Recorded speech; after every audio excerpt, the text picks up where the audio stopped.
My father's name flashes on my phone for the 5th time in a row. I watch it vibrate against my sleek glass desk. A surface whirls apart from the scratched oak table where I used to do homework as a child. Outside, the Chicago skyline glints under the afternoon sun. 5 stories below and 800 miles away from the ranch-style house I once called home. I hover my finger over the ignore button again. The leather chair cacks as I shift my weight. 3 seconds after the Callens, a new email arrives from Lawrence Reynolds. Subject: Your sister needs you. Last chance. My stomach tightens. I open the message, and my eyes skim over the text, barely registering the words, except the final line. Chloe's wedding is the most important event of her life. Be there or forget about any future support. A voicemail notification pops up next. I press play and set it on speaker. Maiden, it's your father. I don't know what game you're playing, but this has gone on long enough. Your sister's wedding is in 2 weeks. Festivities start this weekend. If you can't put aside whatever grievance you have for Chloe's special time, then you can forget about any future support from this family. Your mother is beside herself. Call me back immediately. A bitter laugh escapes my throat. I cross the room to my closet and pull out a frame hidden behind a row of winter coats. My diploma, the gold embossing still gleams. Maiden Ann Reynolds, Bachelor of Science in Data Science, summa cum laude. 3 years it's been sitting here collecting dust instead of hanging on the wall. Because old habits die hard. Because for so long I was taught to shrink myself, to be quiet, to not outshine the golden child. My phone buzzes again. This time a text from my mother. Please call. Your father is getting impatient. I glance at the desk calendar. Chloe's toe wedding extravaganza is circled in angry red. 14 days of ceremonies, photo oots, family gatherings, and one too many forced smiles. I tap open my banking app. Savings $130,039.27. More than enough to live on. More than enough to know I'll never need their support again. They just don't know it yet. A memory surfaces. 3rd grade. I'd come home clutching a report card with 5 perfect A's. Mom didn't even look up from her magazine. That's nice, honey. That same evening, the living room erupted in applause for Chloe's participation ribbon from A-School play. She was the best one up there. Dad had beamed as I sat invisible on the stairs. It's always been this way. But not anymore. I walk back to my desk, run my fingers over my name on the diploma, and whisper to no one. It's time they finally see me. My laptop glows as I book a first-class ticket home. Not for them or me. The rental car crunches over familiar gravel as I pull into the driveway. My childhood home looks like something from a bridal magazine now. White roses everywhere, ivory fabric wrapped around the porch railings, and a custom welcome sign that reads, Chloe and Elliot, a forever love. The front door swings open before I even reach the steps. Maiden. Finally, my mother says, pulling me into a hug that's more obligation than affection. Decided to support your sister after all. Before I can answer, she's already directing me inside, her tone brisk. The house smells like vanilla candles and fresh paint. Every surface is covered with ribbons, gift bags, or seating charts. It's not a home. It's a set for Chloe's big performance. My father steps out from his study, reading glasses perched on his nose. He doesn't greet me with warmth, just a nod and a clipboard. Good. You're here. Programs need folding. Gift bags need stuffing. Chloe needs these done by 4. I just walked in the door, Dad, and now you have something useful to do. Before I can argue, a shrill voice cuts through there. No. I said cascading arrangements not gathered. Chloe descends the staircase, her phone pressed to her ear. Her hair is perfectly styled, her manicure flawless. She sees me and holds up one finger. The universal sign for wait. This is literally ruining everything. She groans into the phone. Fix it. I don't care how. Then she turns to me, plastering on a dramatic sigh. Thank God you're here. The caterer is threatening to walk, and Mom is useless with the seating chart. Nice to see you too, Chloe. Elliot's planning a surprise for the reception. I need to make sure it matches everything else. It's all gotta be perfect. She doesn't ask how I've been, or what I've been doing these past few years. No one does. Elliot, I ask, setting down my bag. Perfiance my mother supplies. You'll meet him at dinner. He's absolutely wonderful, a brilliant investor. Crypto millionaire, Chloe corrects proudly. Dinner arrives with him, right on schedule. Elliot Brady, tall, sharply dressed, confident, the kind of man who looks like Hebelongs in an ad for luxury watches. So, the mysterious sister finally shows up, he says, gripping my hand a little too firmly. Chloe says you're some kind of computer genius hiding in the big city.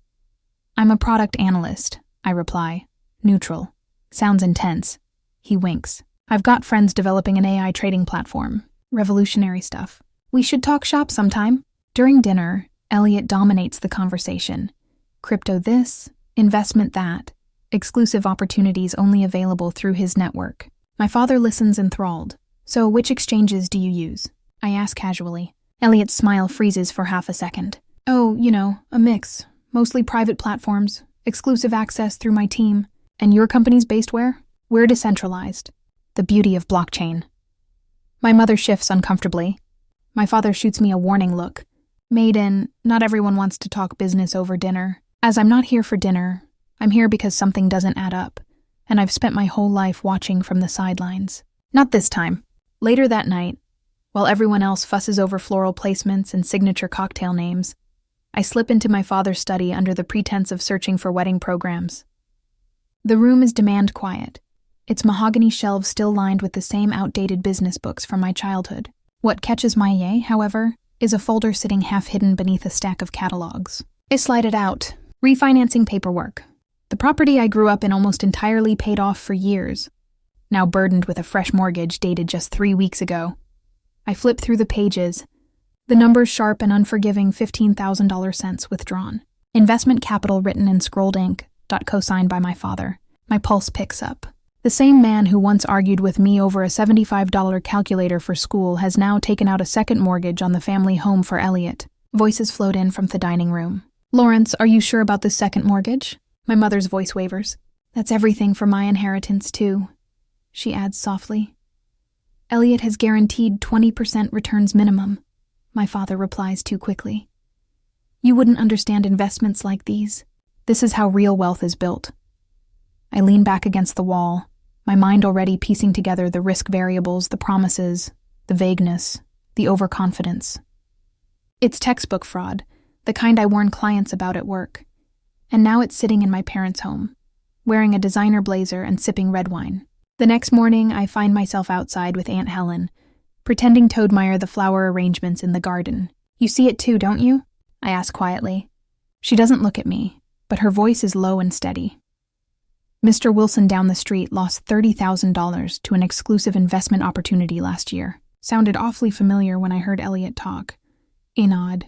He's charming, convincing, too polished. His story doesn't track. He won't listen to me, she says of my father. Started saying, I've always been jealous of his success. The words sting, but I'm not surprised. It's easier to believe in Elliot's dream than admit the truth about who he really is. Later that afternoon, I stopped by Rosie's coffee shop, my old refuge during high school. The same vinyl booth, the same chipped counter, the same waitress. Margie, she eyes my laptop screen as she refills my coffee. That him? She asks, nodding to a photo on my screen. You know him? Called himself Edward something when he was with my cousin. Took $60K and her engagement ring, disappeared a week before the wedding. My fingers hover over the keyboard. Edward Lambert, one of 3 aliases I've already found. Ethan Lewis, Elliot Lawson, and now Elliot Brady. Same face, same promises, same vanishing act just before the vows. 2 hours later, across from, sits Karen, one of his former fiancés. Her hands tremble as she flips through a folder of photographs and police reports. I thought I was special, she whispers. He made me feel chosen. Her voice cracks. He disappeared 3 days before our wedding. Took everything. Bank transfers to offshore accounts, stolen heirlooms, multiple victims. I take the folder and close it gently. The wedding is in 5 days, and my sister is about to become his next story. I won't let it happen. That night, I barely sleep. The hotel bed feels like a stranger. The silence louder than ever. I stare at the ceiling, turning over every fact, every photo, every financial record I've uncovered. My analyst mind races through timelines, aliases, cross-referencing locations and dates. There's no doubt Elliot Brady is a con artist, and Chloe is just 5 days away from becoming his next victim. By morning, my plan is set. I print of everything. Screenshots of Elliot's LinkedIn profile under different names, wire transfer receipts from Karen's case, police statements from 3 different states, and most importantly, a timeline connecting his disappearances to each wedding he abandoned. It's all there in black and white. I return to the house around noon, armed with facts and resolve. The front door cacks as he enter, but no one greets me, just the sound of someone crying. I follow the noise to the dining room. Chloe sits hunched over the table, surrounded by discarded place cards and crumpled tissues. The calligrapher used the wrong font, she sobs. I specifically said romantic script, and this is clearly classic serif. It ruins everything. I hesitate at the door. This is the moment. I could walk away, keep my evidence to myself, let things unfold the way they're destined to. Let her find out on her own. But I know what that would feel like to learn too late. I step into the room. I can call the calligrapher. I offer gently. She looks up at me through smudged mascara. Dad already did. At least he supports me. Of course he does. In the living room that evening, I call for a family meeting. Everyone gathers slowly. My mother with folded arms, my father with a drink in hand, Chloe trailing behind, red-eyed but composed. Elliot, ever the charmer, brings a bottle of wine. What's this about? My father asks. I place the folder on the coffee table and open it. This is about Elliot, I say. Elliot raises an eyebrow, a polite smile on his face. I've done some digging and I've found evidence that he's not who he says he's. Chloe rolls her eyes. Seriously? My mother sighs. Maiden. Not this again. I keep my voice steady. Elliot Brady is an alias. He's also gone by Edward Lambert and Ethan Lewis. In all 3 cases, he posed as a wealthy investor, got engaged to women, convinced their families to invest money, then disappeared days before the wedding. I pass around copies of Therports, photographs, and victim statements. He's done this before. He's doing it again. Elliot laughs softly. This is clearly a misunderstanding. I have a common face. People mix me up all the time. Karen's photo side by side with Chloe's. Same man, same smile. 3 women in 3 different states, all with the same story, I say. Clue pushes the papers away. You've always hated that I'm happy. You can't stand that I found someone who loves me. This isn't about jealousy, I reply. It's about facts. Enough, my father barks. This is absurd. Do you think we're fools? No, I say quietly. I think you're desperate to believe in something, even when the truth is staring you in the face. Chloe's breathing is sharp, furious. You're just trying to ruin everything. Look at the mortgage, Dad. I add, you've invested your home, Mom's inheritance, everything, and he's planning to vanish. My mother looks down. Elliot steps forward, voice smooth. I understand you're concerned for your family, but this Islander. And just like that, the walls come up again. They don't want the truth. They want the fantasy. Even if it costs them everything. Even if it cost her. I sit alone at the edge of the living room, watching the people I once called family process the truth they don't want to hear. My father paces near the fireplace, lips tight. My mother fidgets with a napkin in her lap. Clue glares at me like I've just set fire to her dress. And Elliot, he remains perfectly calm, as if he's done this a dozen times before. This is clearly an attack, Elliot says with just the right amount of hurt in his voice. I came into this family with nothing but love for Chloe. I stand up slowly. You came into this family with a plan. My father rounds on me. Enough, maiden. I won't let you ruin your sister's wedding with these wild accusations. I meet his stare, unblinking. Then maybe it's time I tell you who I really am. They fall silent. I never went to community college. I never lived at home after high school. I boarded a bus to Chicago with 2 suitcases and a full scholarship to the University of Chicago. I graduated at the top of my class. I've been working as a product analyst ever since.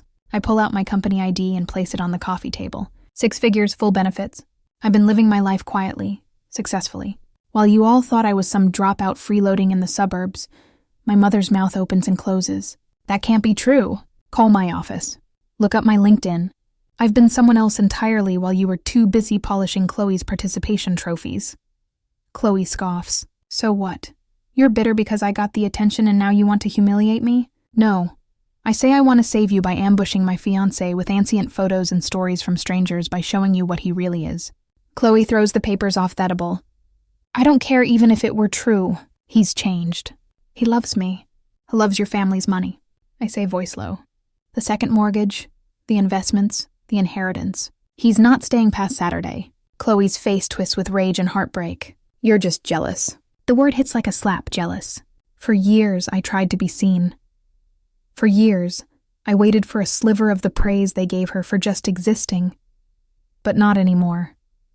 I straighten my shoulders. I'm not jealous, Chloe. I'm free. My father slams his hand on the mantel. That's enough. You've said your piece. Now leave. Elliot places a hand on his shoulder. All concern and charm, she's just confused. Lawrence, let's not make this uglier than it has to be. His words are calculated, calm, and utterly false. I gather the papers into my folder and look one last time at the people I used to beg to love me. When Hadis appears with everything you've given him, I say quietly, remember that someone tried to stop it. And then I turn. The front door is heavier than I remember. At 17, I had to sneak out just to breathe. At 26, I walk out with my head high, dragging no lies behind me. They may never believe me, but I know who I am now, and I won't disappear. Not for them, not for anyone.